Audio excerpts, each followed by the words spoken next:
Hello, and thank you so much for joining me for Let's Chat. We're going to be talking about embracing the journey to authenticity.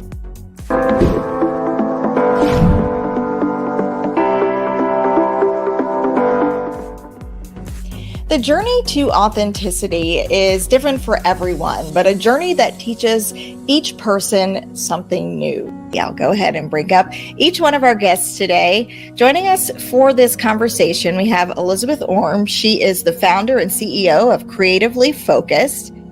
Shelby M. Wagner, personal development catalyst, podcast host for Catalyst for Conversation. And then last but not least, we have MYRIAM, ROBY, FNP-c Hospitalist. Thank you all so much for joining me today. I appreciate your time. Thank you. Thank you, Shayla. Yes. Well, Elizabeth, I want to start with you. In your journey to authenticity, what has the journey taught you about yourself? Oh boy. I've been thinking a lot about authenticity lately. And I keep referring to it as like when I feel in flow, right? Like I have these moments of time where I feel like everything is coming together. And lately I've been doing a lot of reflecting on what moments have led me to being able to even recognize that that's the moment, right? Like that I'm sitting in it, I'm there. This is what I'm talking about. This is what I want to feel more of. And I really think, my pathway from being a teacher to working in school administration to after that, then starting a business that quite honestly, I didn't even know was like a startup business until all of a sudden I was in it. And then I was like building a team and doing these things. I figured out that it didn't matter how big of a team I had. It didn't matter, who I had around me necessarily. Like at the end of the day, the person I had to come back to was me. And I think just through these different experiences and different challenges and different moments, I've been able to kind of reflect on, and sometimes not till years later, like what did that moment teach me? How did that moment become a critical step in getting me into a space where I can say like, yes, this is who I want to be. And part of that too, it's we have different phases of life, and we're not always sure, in the moment, maybe how all those experiences are going to line up to create this space for us to live as authentically as possible.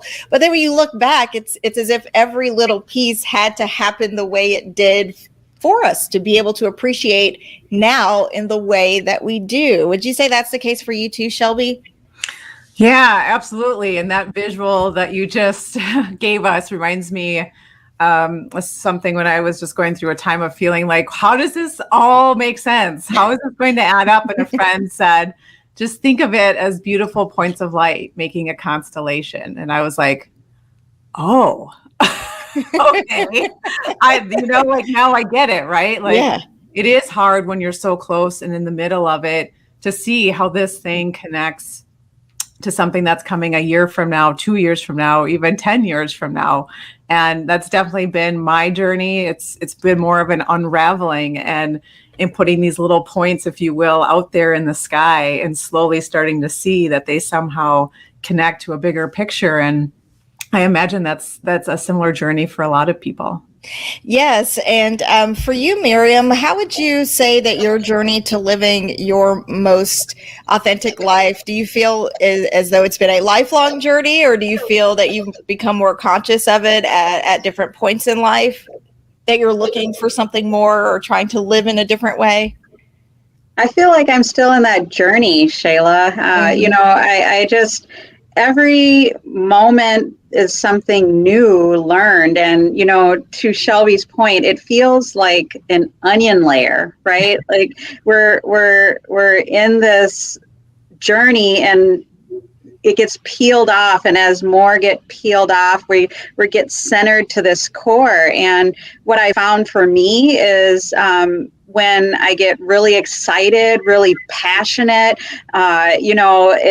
things, and I actually watched that last authenticity podcast you had in June, and Dr. Z made it so poignant. You show up different, she said, right? Like this energy about you just starts glowing and things start connecting the dots, and like the universe is conspiring to help you in this moment that you were trudging through, and you had no idea that you were lost in this forest, and somehow you're finding this path. And that's what it feels like to me. I'm not at my authentic self by any means, but I feel like I'm on that journey and I'm almost there. That's so awesome. And sometimes when you begin that process, or you're in that process of living your most authentic life, kind of as the universe conspires, as you said, MYRIAM, sometimes you start finding, as you do more of those things that you are truly passionate about, you truly love, that are truly drawing you in, those people start finding you in a way. Have you found that to be the case for you, Elizabeth? Absolutely. I think one of the most exciting moments that I've had, I think it was even this year, I had these moments of time where I just felt so secure in knowing that this part of what I'm trying to do here, I'm not the person to do this part, right? And being comfortable with just saying like, sure, could I do it? Yes. Do I like it? A little bit. But being comfortable saying like, but this person over here, they're the right person for this, right? And being able to step away from that.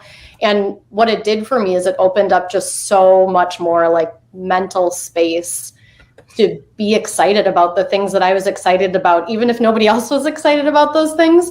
But I knew that that's where my brain was supposed to be going, right? I knew that if I was that excited about it and wanted to think about it that much, and I could get more brain space by just feeling so comfortable with other people doing the things that they were meant to do, that it put me into a space that I could feel most like myself. And talk a little bit about your journey. I know you started telling us you were a teacher, and now you're the CEO and founder of Creatively Focused. How did you go from teaching to here? Yeah, so I mean, my journey, like we've been talking about, my journey actually started out in moving to Chicago with absolutely no plan and finding a research position as a research assistant. And I had no clue what I was getting into, but I found myself working on projects that included teachers. And I loved the moments where I got to sit around a table with teachers and just see the magic happen. Their brains working together and how excited they were to work with each other was just like magic. I could feel it. It was just this different energy, kind of what I was saying, like they were in their sweet spot, like they were in this passionate area. And really, I went from being in research to saying, you know, I want to be a part of this, but I want to feel it too. And so that kind of led me to being in education. I loved the brain. And so I said, hey, special education makes a lot of sense for me. And I got in it thinking, this is right. This is perfect for me. I have a data background and research, and, you know, I can do the data component of this, and the paperwork seems like it's going to be a breeze. 2 years later, I wanted to quit. I was so burned out. I was overwhelmed. I was exhausted. I was thinking like I should be good at this. And I just kind of kept furthering myself to say like, what can I do about this? What do I really care about? I care about these teachers. I care about the students, of course, but I know that those students need these teachers. And so it just kind of built my path to being in building administration, but then saying like, I'm ready to go take this next step, and I'm ready to do something differently than what others are doing. And, you know, I was always the person with the, whoa, that's a big idea, that might be too big kind of idea. And, you know, in a school setting, that was hard because I knew it was almost too big with what we had in front of us. And so at one point I just said, you know, I'm either going to do this or I'm not. I'm kind of an all in or not person. And I took the leap to say, I'm going to start my own company. And I just stuck with what I believed. I felt it. I lived it. I believed that we needed to do better. Did I know how? Did I know that I'd have a technology platform at this point? Absolutely not. but it was something that I felt committed to. I just knew that it was what made me happy, but also something that was greatly needed. That's awesome. And Shelby, we've had a chance to talk a little bit about this recently, just the importance of doing work that matters, not just going to work every day and collecting a check, but really investing the time and the energy into the things that you love. And if you could talk a little bit more about that, as I was listening to Elizabeth talk, it reminded me so much of that conversation we recently had too. Yeah, absolutely. And I was thinking the same thing. It's like, all of our stories, I feel like, are great examples of why doing work that matters is so important. I think the first part is that some of us, we feel that pull to do something bigger. And, and I love listening to Elizabeth say, like, but I knew somehow it was bigger than where I was. And really like trusting that it's possible, even though it feels big, and letting yourself dare to dream bigger than the circumstances that you're in. But then also that piece of like what Elizabeth, has brought to the world is obviously so needed and amazing. And this is like what gets me so excited is like, if Elizabeth had ignored that, she would have not have created this. Mm-hmm. And like every day there are people ignoring that pull to do the things that we so desperately need. Like it just, I don't know. I'm just super happy Elizabeth is doing what you hear that like voice, you hear those voices, right? Of no, that's too big. Yeah. It's too big. And it's like routinely having to come back to like, is it too big? Right. Or do I have something? I don't know. I think like when we look societally too, like the amount of times you hear that's too big, I think especially as a woman in leadership, that's something that has come up a lot. And so go ahead. I was going to say, and not only is that too big, but who I am and what I have to offer might be too big too. Like I know for myself, that's how I've internalized it, is these ideas feel big for the tech space or the corporate space. But the way that I've internalized it is that my voice and my ideas are too big, and it's too much for the world to handle. Mm-hmm. And sometimes when people tell us, even themselves, that they think what we're doing can't be done or that it's too big, it's more their own projecting of their own fears. Like they think it's too big for them to do, or it's something that they would be afraid to try or conquer or attempt. And they project those insecurities onto others who, then it may take them a little bit longer to start that thing that they may have all the tools in their toolbox to start now. And so it's kind of learning to not give as much power to those around us to dictate how we show up and where we invest our time and the projects that we choose to pursue. Because as Shelby mentioned, and Elizabeth, if anyone had if either of you, waited on the things that you were passionate about, you wouldn't be putting your heart and soul and passion into the projects that are changing lives now. Mm-hmm. MYRIAM, for you, when you look at your journey to authenticity, do you feel like where you are now, do you feel that you're moving further into that space than maybe you were like a year ago? And how do you feel that you've grown and evolved over that time in your journey? Great question, Shayla. I feel actually, and it's so poignant that you're asking me that at this point in time, because I feel like there's a shift right now going for me, and I'm not exactly sure where it's taking me. But, within the last year and a half, even meeting you, there have been so many things that have been opening up for me that I wasn't really looking for per se. And, to kind of touch point on what Shelby and Elizabeth mentioned about, is it too big? I've always felt certain passions within me, and that, I think too broadly. And then I kind of dull it down just because of the fact that I worry, is it too big? Is it something that I can handle?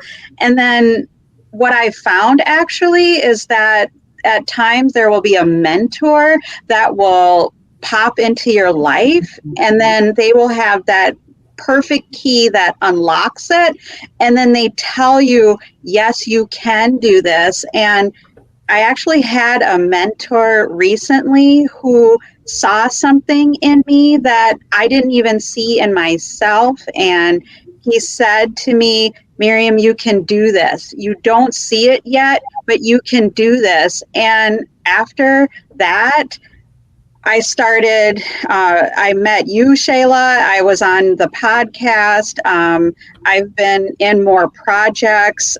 I've been getting into more diversity and inclusion processes that has really been instrumental in opening up something in me that excites me. I've been connecting with the right people. I've been having individuals text me literally today saying, thank you for inspiring me.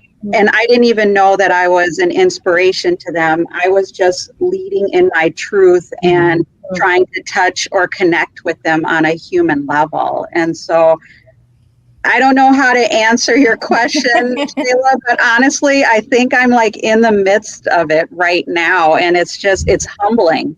It's very humbling, the process is. That's so exciting for you. And I hope that those amazing connections continue to form for you. Do you feel that as you step into these new spaces, do you feel like your courage is in alignment with the spaces you're entering? Or do you feel that you're kind of forcing yourself to find that courage along the way? I'm nervous. I'm scared. I have intrepidation. But also, to what Shelby was mentioning, there's something that's in me that's saying that this is bigger than me. That's saying to me that this is meant for you to be here because of the fact that you're touching so many individuals and that they're responding to you. And they see that there's some sort of bridge connection that you can place yourself in to help connect the dots. And that's where I'm seeing myself being placed now, is as a connector piece, because I connect so well to humans per se. I'm a human person. I'm a human connector, and some individuals aren't so much. But they have a good thought and want the best, but they don't know how to connect. And then I'm finding myself as that connection piece. Yes, you're serving as a bridge for other people to get from their A to B. Yeah. That's awesome. Everybody needs someone like you, like just to connect them from here to there. Or maybe you don't know somebody. Oh, I know that person. And you kind of help them feel a little bit more whole or answer their need for now. That's awesome. I'm so excited for you, Miriam. I can't wait to check in again in a few months and be like, so what have you been up to? Either. And then I just have to say, Shayla, yes, when I watched that June podcast, I just really want to say to you, thank you for your testimony during that time. I really, really connected to your truth and your authenticity, and I teared up, and I really just wanted to say that that's the type of things that individuals like myself needs to hear, to say, yes, you can. Despite everything that you've been through, yes, you can. So I want to thank you for that. I do. Absolutely. And I think for all of us, no matter where we are in our individual journeys to authenticity, when we're going through it, we may not be in that time in a space to be able to talk about and share it. But once we get to a place of comfort where we can talk about it, we never know how much our journey or individual experience may help or push someone else forward. So I'm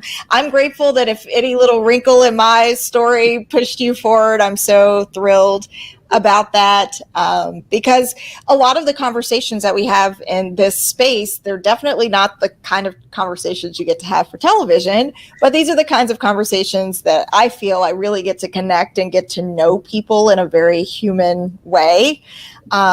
And it's a more meaningful connection than typically when I get to reach out to someone for a new story. So I'm very grateful for all of you being a part of this space and having the level of comfort to share your journeys and your experiences. And my hope is that in all of us adding our little pieces of who we are to it, that anyone who spends a little time clicking on this video and watching, they feel a little bit inspired or pushed forward wherever they are in their life journey too. And Elizabeth, I wanted to ask you, as I asked MYRIAM, courage, when you look at courage, sometimes the doors that open for you, you may not always, on the inside, you may not think that you're ready to enter them, but the opportunities keep finding you. So eventually it's like, okay, these keep coming up. I'm going to have to meet this moment eventually. I can't hide from it. Did you ever have those moments too, where you had to find within you the courage to fill the space you were in?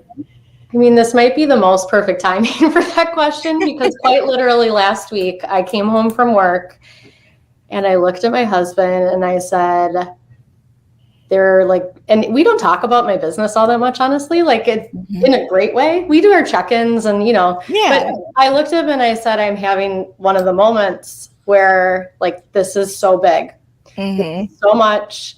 I don't know what I'm doing, like just that feeling of like, what am I doing? Yeah. I don't know what I'm doing here. And he reminded me, and oddly enough, I had the same reminder from like 2 other people in the week before, that I've done it already, right?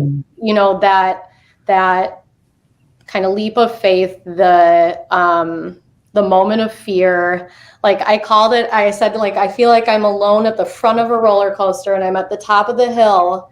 I'm like, everyone's behind me, but like there's a big gap in between. So they're all still like nicely going up the hill, but I'm the only one that can see over the top, right? Yeah. I just feel so alone in it right now. I don't know what I'm doing. And he said, yes, but you've been at the top of the roller coaster before, and then you fly down and you make it, and it happens again, and you've done this before, right? And I had that moment where it's that courage piece. It's like when I feel my courage going low, those are the types of things that I say, like, I don't know if I can do this. I'm scared. This is hard, right? So like that combined with another person telling me, it's different circumstances, but it's the exact same decision. You've made this decision over and over and over before. It's a different scale of it, and it feels scary and it feels big, but it's all relative, right? 5 years ago, starting a business, making that decision was just as big as any decision I'm making now. I've done this before. And so kind of, sometimes needing other people to say those thoughts to you so that your feelings can change. But then also knowing, like, I started writing down what they're saying to me, because I'm like, I need to start saying that to myself, right? Like in those moments, I can say it to me too. And so I think just that courage is so huge. And I think when I start doubting my own ability or my confidence feels low, it most often comes to courage, right? I'm having a courageous moment, and how am I going to kind of walk through this courageous moment? That's such a great point. I know for myself, recently I started going back to therapy myself this fall.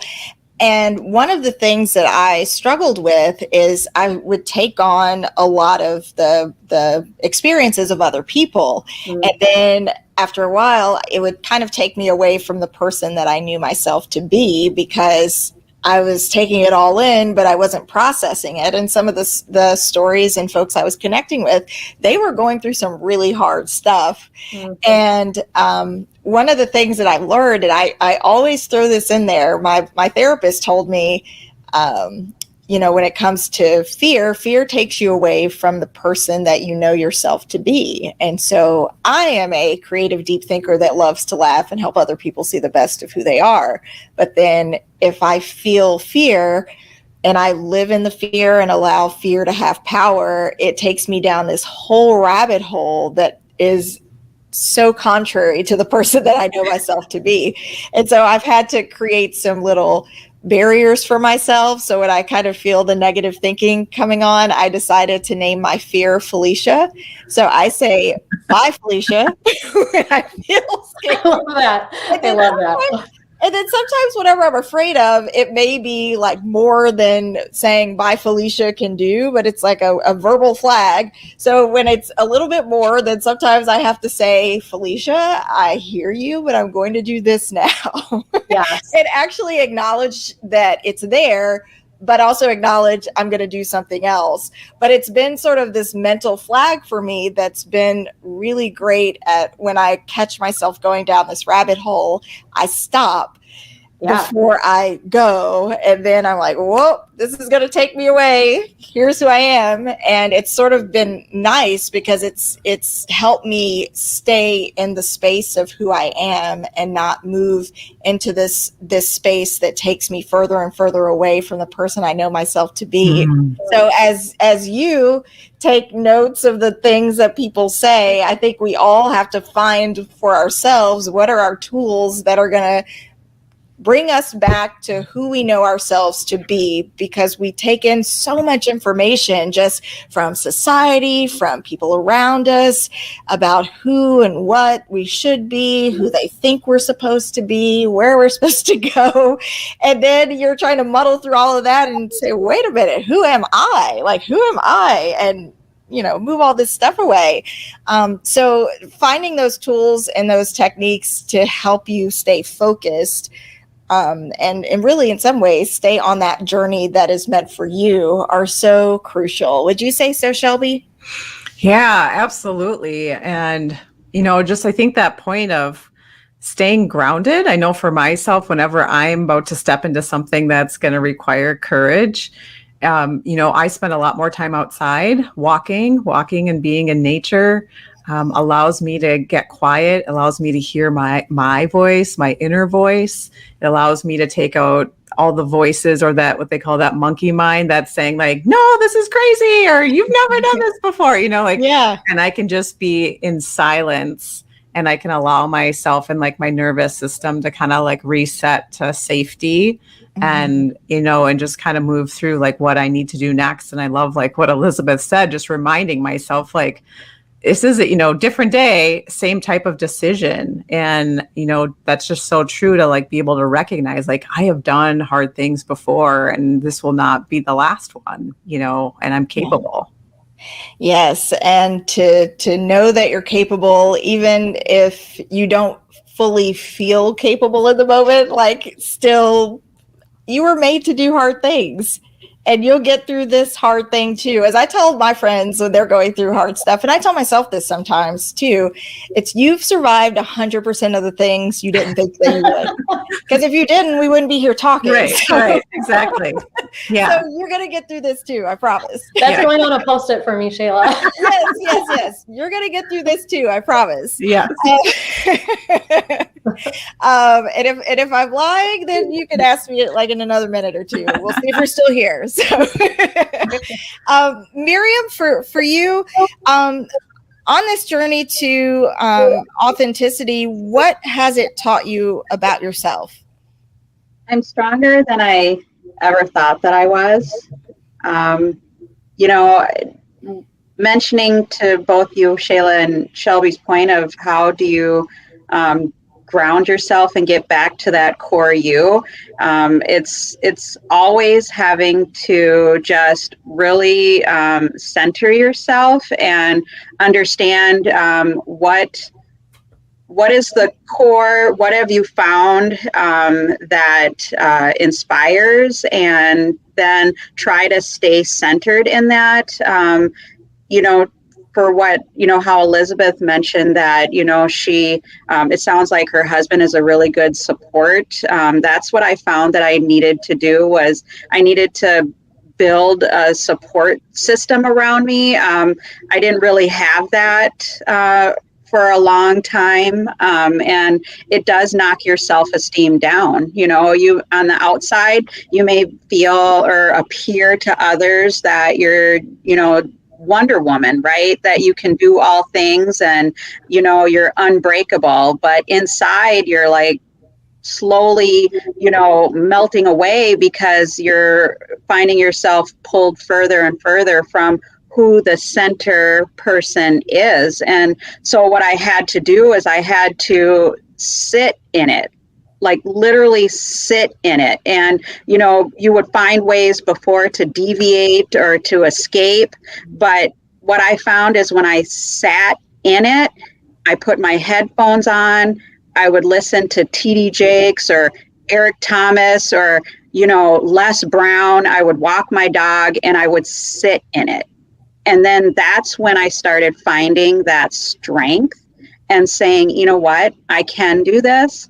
I don't have to accept the layers that society, individuals who, you know, are close to you, you know, their insecurities that they try to layer onto you.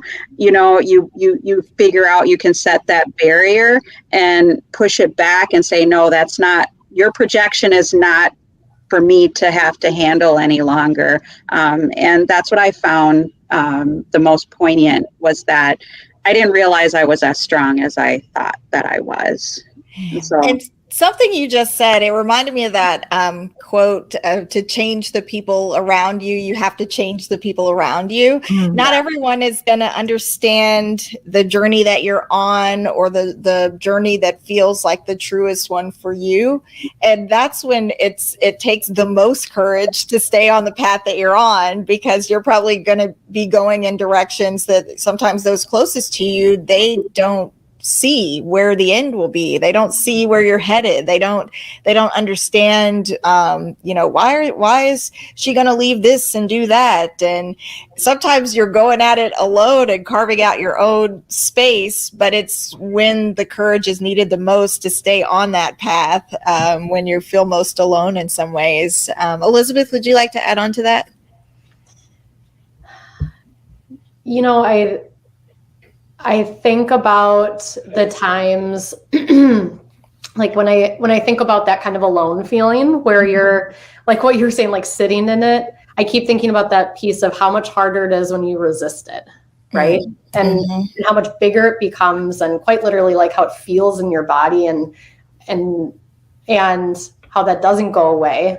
And I think that has been a huge part of my path, is really that piece of, you know, like being comfortable with feeling those feelings, right? Of feeling alone, or of feeling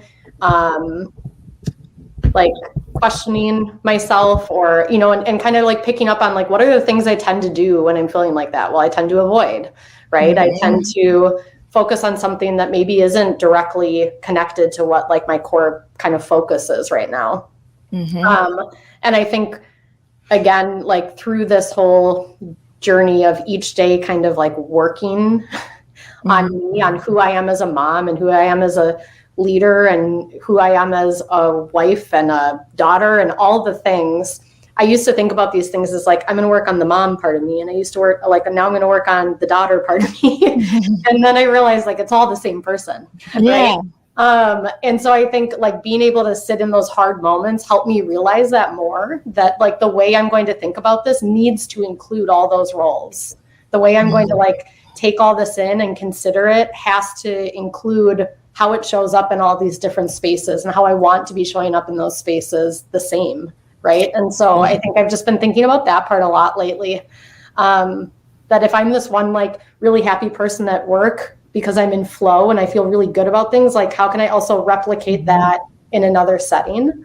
So it just reminded me when you're talking about sitting in it, I'm like, yes, like that moment of just acknowledging, like I need to be with me right here. Yeah. And sometimes allowing yourself to be in that moment helps you show up better in all those other spaces and all those other roles where you're needed, right? Yeah. Absolutely.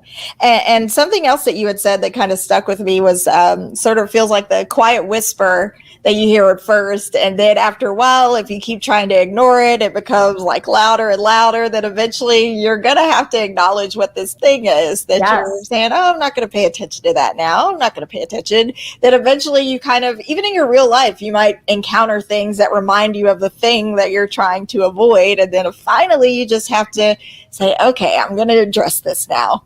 It's that whole piece, right? So like, you know, Oprah, don't ignore the whispers, right? Yes. So I think about that as like, I'm pretty good at not ignoring the good whispers. Right? It's a great idea. And I'm like, all over the place about it. But then Yeah. it's like the hard whispers to hear. I'm like, let's keep you a little quiet, right? So I just realized it goes both ways. Yeah, it sure does. And I know even for starting Let's Chat, it was something that I thought about for a long time, and I didn't know how I wanted to do it. I had done a whole year worth of craft YouTube videos, but they were all edited, they were all perfect, and there was so much fear around having a conversation in a space like this where it's not edited and you're inviting people to it, and it's not perfectly manicured like a television story, and the vulnerability that it requires to be in this space and to do that. Mm-hmm. And it wasn't until over the summer of this past year where I had a week off and I said, I've got these people I want to reconnect with. And some of them were people I knew but hadn't had a chance to talk to in a few years, but they lived here now. Others were people that I was meeting for the first time or a second time. I was like, I don't know what it is, but there's something about this person. I just want to connect and learn what they're about. And so I had all these conversations with 4 or 5 different women. And then I said, oh my gosh, everybody is individually on their journey to living their most authentic life. I wonder what would happen if I bring them together to have this conversation. And so the women that participated in that were the ones in the intro video that you saw, but just the richness of the conversation and how we all left feeling connected to each other, even though we were in different places and different journeys to authenticity, there was something in that moment that connected us all to each other. And so I was like, there's something to this. And so, this idea that I was so afraid to try and sat on for months. And, it takes much less time to do this than it does to edit a 3 or 4 minute video that looks perfect for television, at least for me. But it was a beautiful conversation that I feel pushed, even if a smaller group of people, it pushed people forward in a meaningful way that they wanted to stay connected to each other. And then I saw the value in continuing this, even if you're doing it and you're like, I don't know how many people I'm going to touch, but I know that in being in this space and occupying this space and having these kinds of conversations, I feel like I'm being my most authentic self, because these are like the conversations I enjoy having with my friends too. I said, well, it doesn't matter if you touch one person or touch 2 people. If you're doing something that you love, then just keep doing it. And even, if other people don't understand, why do you put so much time into it? Well, it's something I like. So people invest time in the things that they enjoy. And to your points as well, Elizabeth, Shelby, MYRIAM, I know as you do more of the things that you love, you show up more authentically in the world. And as you show up more authentically, people respond to the realest pieces of who you are. And then you draw more of those experiences, those opportunities, those connections into your space. And it becomes, I don't have to go look for them. They're finding me, which is the best way to be. So Shelby, for you, I know I've asked Elizabeth and MYRIAM, what has your journey to authenticity taught you about yourself? It's taught me that I'm far more emotional than I was allowing myself to be. It's taught me that you don't get to pick and choose the thoughts and the emotions that you want to feel and that you want to think. And that part of the journey is really seeing what's yours and what can you let go. And, I think some things that we've just all talked about today is that, you have to move through some of those hard things sometimes. And so for me, the emotions part, feeling like my emotions were too big or too much. And then the end, I'm finding they're a huge part of what I'm here to offer. And that's my experiences and telling stories of my emotions and how I feel, so I can be an example for other people to, as you were saying, like inspire that in others. Like the more that I am comfortable with my emotions and sharing my emotions and telling stories, the more I draw people who are like, I want some of that. and not only draw people, but the more I inspire people to go, I can let myself feel that too. I can let myself have big emotions.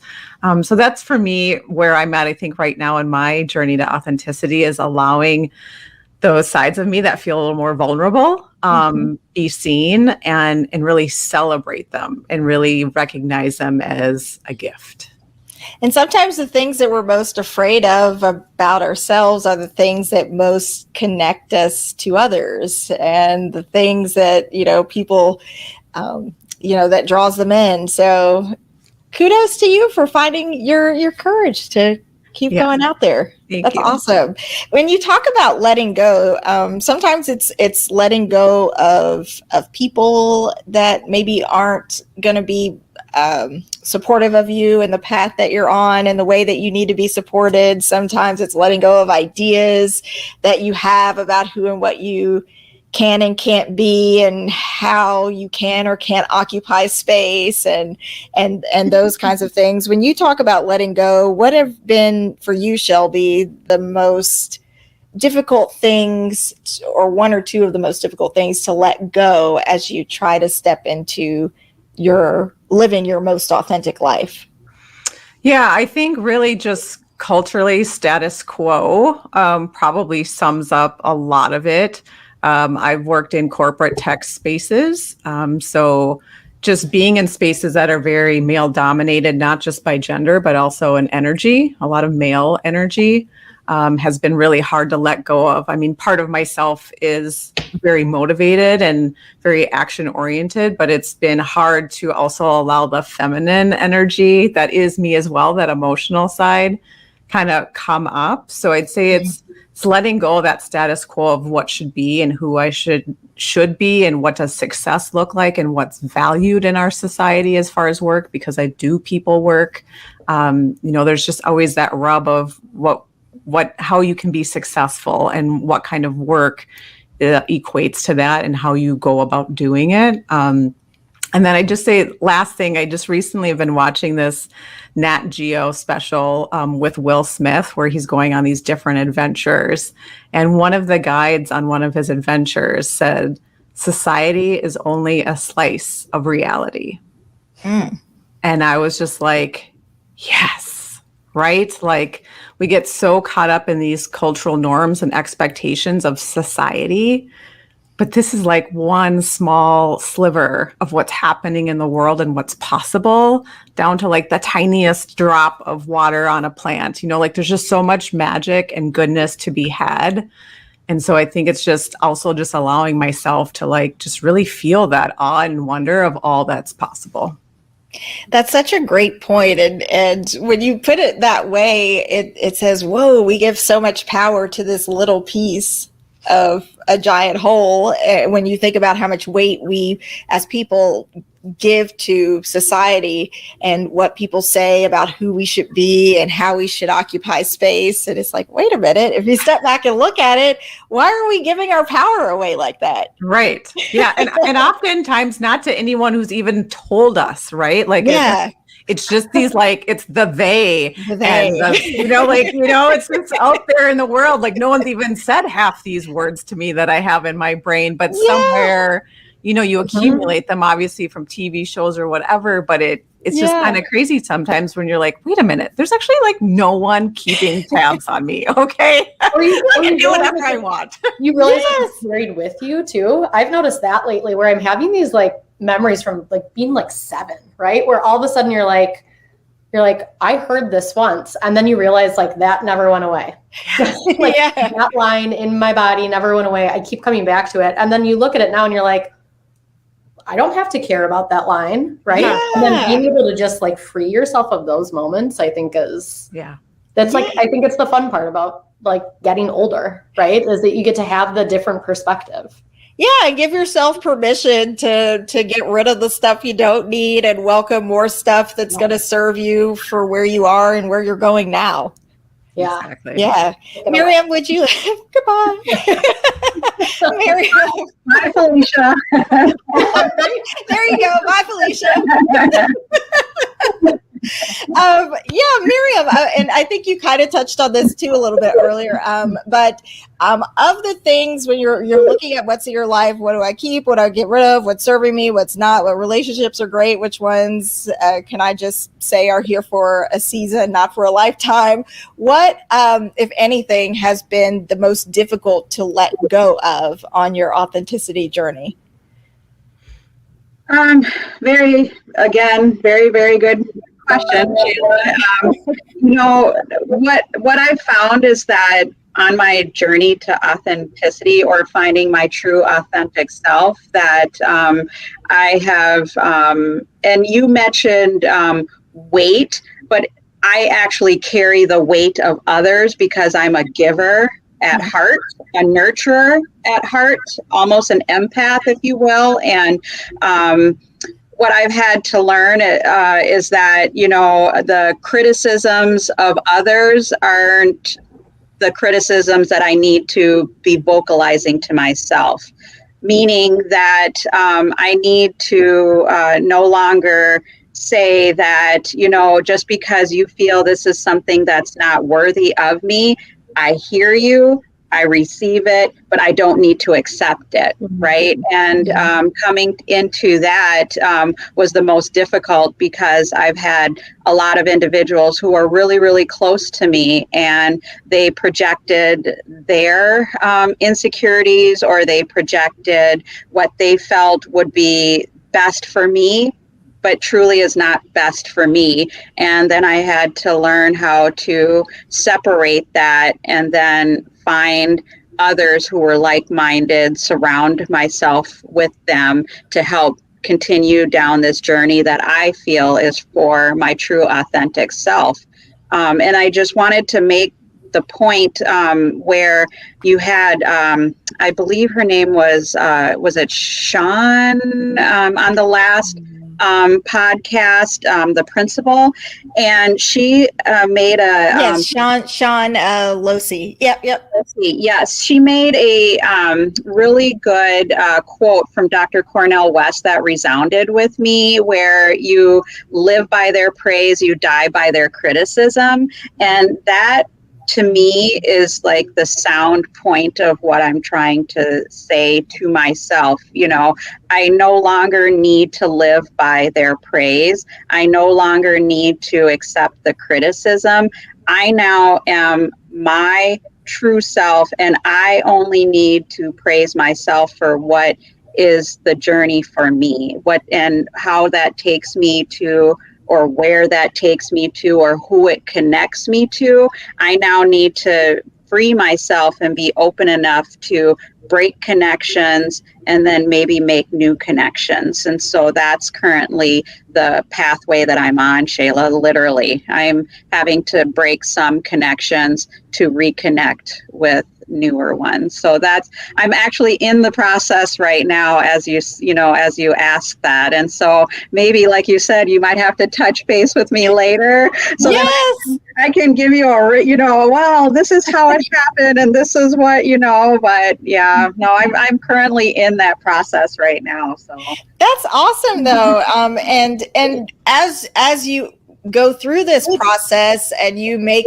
the decisions that you've made as far as the weight that you're going to give to the things that others say, how do you feel on the inside? Do you feel lighter? Do you feel like a load is lifted? What do you feel? I keep going back to Dr. Z. That energy, right? I felt so weighted down. And I guess you don't realize, even to the point where physically you feel it, right? Your posture's different, the way you present is different, and after you cut some of those losses and the weight is taken off, you kind of, your shoulders are up a little higher, your head's a little higher. The way I walk into rooms are different. The way that I'm received is different now. The way that I'm connecting with individuals are different. It's this this true, pure energy, like Dr. Z said, that individuals are seeing, that must be emanating from me at this point, because it's now drawing a whole different caliber of individuals that I didn't even see myself being surrounded with at some point. And that's where I'm finding myself now connecting with, and it's exciting. It's so exciting. I feel lighter. I feel freer. I'm so much more happier. I'm listening to music and I'm singing along with the music, and my daughter's looking at me like, okay, Mom, and I'm just trying to explain. I'm just like, wow, I'm in my moment now. I'm feeling good. So just ride with me. And she's like, okay.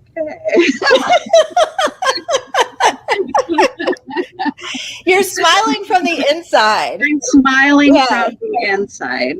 I love that. I love that.